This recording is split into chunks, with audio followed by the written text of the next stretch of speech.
கர்த்தருடைய பரிசுத்த நாமத்துக்கு ஸ்தோத்திரமும் துதியும் கனமும் மகிமையும் எப்போதும் உண்டாகட்டும். இந்த நல்ல நாளை காண செய்த தேவாதி தேவனுக்கு கொடான கோடி ஸ்தோத்திரம். கர்த்தரின் மகிமை ஆத்துமா ஆதாயம் சுவிசேஷ ஊழியத்தின் சார்பாக இன்றைய நாளுக்கான சில நிமிட தேவ செய்தியை கேளுங்கள். இனி காலம் செல்லாது, இனி காலம் செல்லாது, இனி காலம் செல்லாது. என் ஆண்டவராய் இயேசு கிறிஸ்து வரப்போகிறார். ஆயத்தமாயிருங்கள், ஆயத்தமாயிருங்கள். அநேகரை ஆயத்தப்படுத்தி ஆண்டவர் பக்கமாய் திருப்புங்கள். பக்கத்துணையாய், பக்கபலனாய் உங்க பக்கத்திலே இருந்து நல்ல காரியங்களை செய்து முடிக்கிற நல்லவர் உங்களுடனே கூடவே இந்த நாள் முழுவதும் இருப்பார். விசேஷமாக ரோமர் 12 அதிகாரம் 2 வசனம், உங்கள் மனம் புதிதாகிறதினாலே மறுரூபமாகுங்கள் என்று சொல்லி வேதம் சொல்லுகிற பிரகாரங்களில் இதோ உங்கள் மனம் புதிதாகிறது மாத்திரமல்ல, புதிய புதிய நன்மைகளையும் புதிய புதிய காரியங்களையும் எல்லாம் புதுசாவே கர்த்தர் உங்களுக்கு இந்த நாளில் செய்து முடிப்பார்.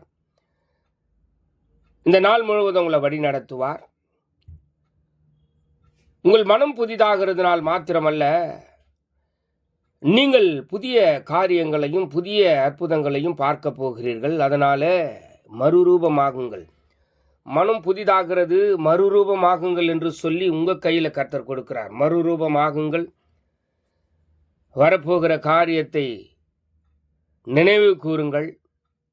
எது வரப்போகிறது என்று சொல்லி கர்த்தருடைய ஆவியானவர் உங்களுக்குள்ள வந்து உங்கள் மனம் புதிதாகிறதுனாலே நீங்கள் மறுரூபமாகுங்கள். கர்த்தருடைய வருகை மிகவும் சமீபமாய் இருக்கிறது. ஆயத்தமாயிருங்கள். நீங்கள் மறுரூபமாக்கப்பட வேண்டும். உங்கள் மனம் புதிதாகிறது, மறுரூபமாக்கப்பட வேண்டும்.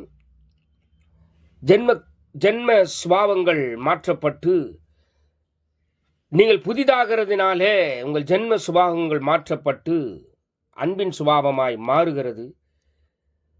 நீங்கள் எல்லாவற்றிலும் தேறினவர்களாய் இருக்கும்படி கர்த்தருடைய மகிமை ஆளுகை உங்களோடு கூட இருக்கும். நீங்கள் புதிதாகுகிறீர்கள், புதிதாகுகிறீர்கள், புதிதாகிறீர்கள். எல்லாம் புதிதாகி வருகிறது. ஆமென். God bless you.